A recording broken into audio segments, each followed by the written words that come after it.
নমস্কার। আজকের ভিডিও শুরু করার আগে আমার গুরুদেব রাম ঠাকুরের চরণে প্রণাম জানিয়ে আজকের ভিডিও শুরু করছি। আজকের ভিডিওর কন্টেন্ট হচ্ছে অষ্টম ভাবাধিপতি জন্ম ছকে কোন ঘরে বসে কি ফল দেবে এই নিয়ে আজকের আলোচনা। আজকের এই যে আলোচনা, এটা একটা গুরুত্বপূর্ণ আলোচনা। কারণ হচ্ছে অষ্টম ভাবাধিপতি গ্রহের কিন্তু একটা বড় ভূমিকা আছে। এই অষ্টম ভাবাধিপতি গ্রহ থেকে আমরা উত্তরাধিকারীর সূত্রে সম্পত্তি পাবে কি পাবে না, মৃত ব্যক্তির সম্পত্তি পাবে কি পাবে না, প্রাপ্তির সম্ভাবনা আছে কি না, এগুলো কিন্তু সব কিন্তু অষ্টমপতি থেকে অষ্টম ভাবাধিপতির অবস্থান দেখে আমরা ফলাফল নির্ধারিত করি এবং এগুলো জানা যায়। গুহ্যস্থান, বস্তি, পুরুষাঙ্গ, স্ত্রীলোকের জরায়ু, এগুলো সব কিন্তু এই অষ্টম স্থান থেকেই আমরা বিচার করে থাকি। অষ্টম স্থান থেকে মৃত্যু, আয়ু, মৃত্যুর কারণ, এগুলো সব আমরা জানতে পারি। এমনকি মৃত্যু স্থান মানে মৃত্যু কোথায় হতে পারে সেটাও আমরা জানতে পারি। ব্যাধি সৃষ্টি, শোক, সন্তাপ, জয়, পরাজয়, এগুলো কিন্তু সবই এই অষ্টম স্থান থেকে। ব্যাকুলতা, অতীন্দ্রিয় জ্ঞান, এগুলো কিন্তু সব আমরা এই অষ্টম স্থান থেকে জানতে পারি। অষ্টম স্থানকে রন্ধ্রস্থানও বলা হয়, জীবনের ছিদ্র ভাব। এই ভাবাধিপতি গ্রহ শুভ এবং অশুভ যাই হোক না কেন, জন্মছকের যে ঘরেই বসবে সেই ভাবকে, সেই ঘরের ভাবকে কিন্তু নষ্ট করবে, অর্থাৎ শুভ ফলের হানি ঘটবে।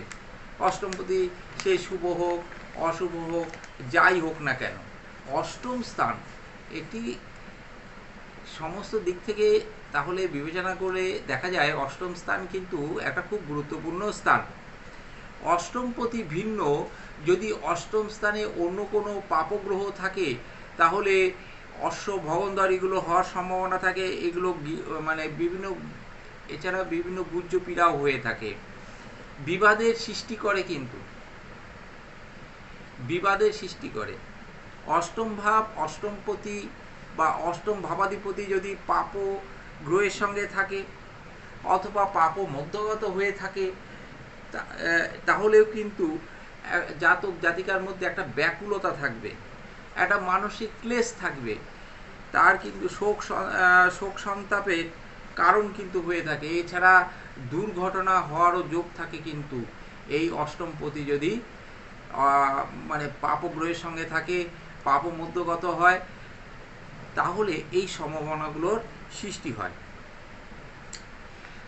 পাপগ্রহ যুক্ত অষ্টমপতি বা অষ্টমপতি যদি পাপগ্রহ হয় এবং সে যদি সপ্তমে অবস্থান হয় তাহলে কিন্তু তার রাস্তার মধ্যে অ্যাক্সিডেন্ট হতে পারে, এমনকি মৃত্যু পর্যন্ত হতে পারে।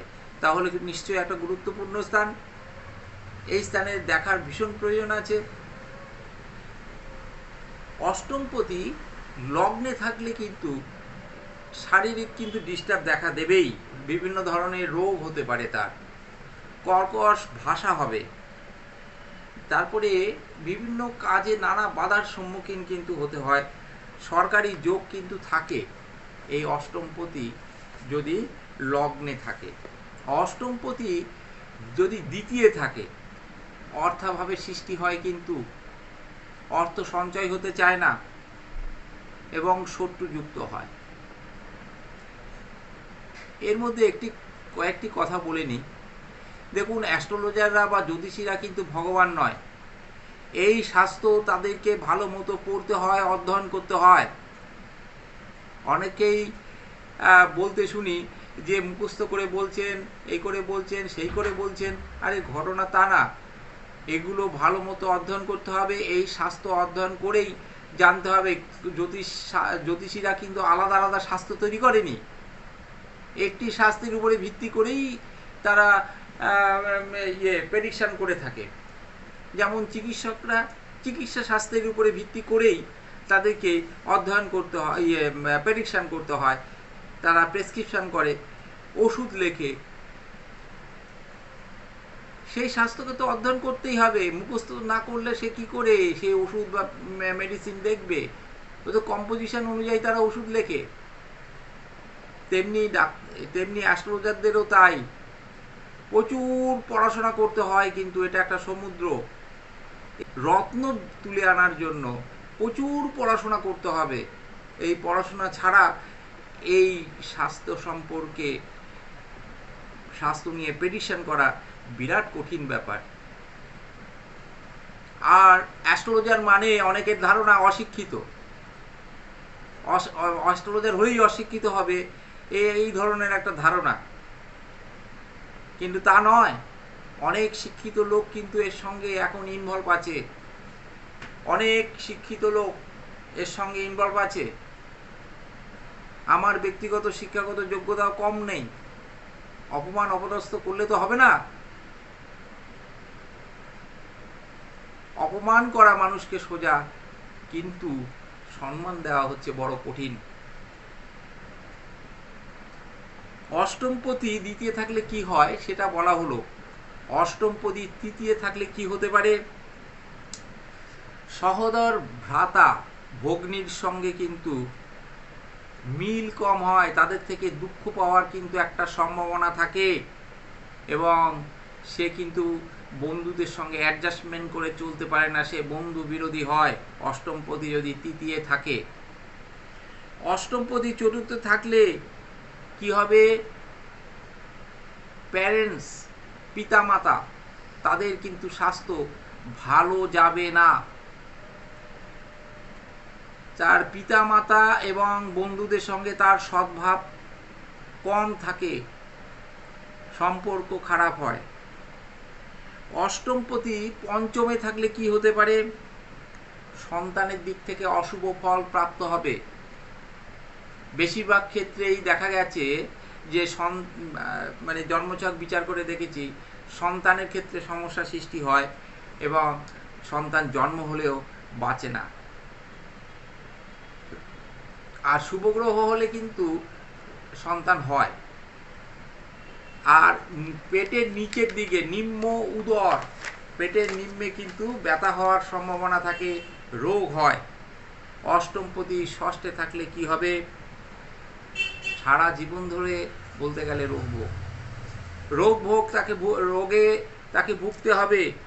তার শৈশবে জল এবং সর্প ভয় থাকে। অষ্টমপতি সপ্তমে থাকলে কি হতে পারে? জাতকের দাম্পত্য অশান্তি হয়। পাপগ্রহ হলে তার, এর আগেই বলেছি, পাপগ্রহ হলে রাস্তার মধ্যে তার মৃত্যুর সম্ভাবনা, অর্থাৎ অ্যাক্সিডেন্টে মৃত্যুর সম্ভাবনা থাকে। অষ্টমপতি যদি অষ্টমে থাকলে জাতক কিন্তু দীর্ঘায়ু হয়, সবল স্বাস্থ্যের অধিকারী হয়,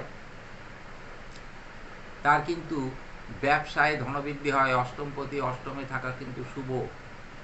অষ্টমপতি অষ্টমে থাকলে তার ব্যবসায় লাভ হতে পারে। অষ্টমপতি যদি একাদশের সঙ্গে কানেকশন করে, অর্থপ্রাপ্তির যোগ, লটারির যোগ, শেয়ার মার্কেটের থেকে অর্থপ্রাপ্তির কিন্তু একটা বিরাট সম্ভাবনা থাকে। অষ্টমপতির কিন্তু একটা এই সমস্ত প্রাপ্তির ক্ষেত্রে বড় ভূমিকা থাকে। অষ্টমপতি নবমে থাকলে নির্দয় হয়, মমতাবিহীন হয়, তার মধ্যে মানে গুরুজনদের সম্মান দেওয়ার মানসিকতা থাকে না, নিজ কর্ম করে, ঈশ্বরের প্রতি তার ভক্তি কম হয়। অষ্টমপতি যদি দশমে থাকলে এই শুভ ফল দেবে, সরকারি চাকুরি পাওয়ার একটা সম্ভাবনা থাকে। নিচ মনা হয় অষ্টমপতি যদি দশমে থাকে। আর মায়ের কিন্তু অকাল মৃত্যুর একটা সম্ভাবনা থাকে অষ্টমপতি দশমে থাকলে। অষ্টমপতি একাদশে থাকলে কি হয়? প্রথম জীবনে দুঃখ হয়, তার দুঃখ প্রাপ্ত হয়, লড়াই করতে হয়। জীবনের শেষ ভাগে কিন্তু সুখ হয়। পুত্রবধূ এবং জামাতা থেকে তার সুখ লাভ হয় না। অষ্টমপতি দ্বাদশে থাকলে কি হতে পারে?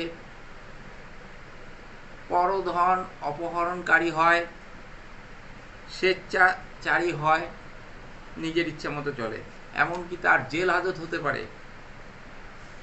আর শুভ গ্রহ হলে অতটা অশুভ ফল হবে না। আজকে যে আলোচনা হলো অষ্টমপতিকে নিয়ে।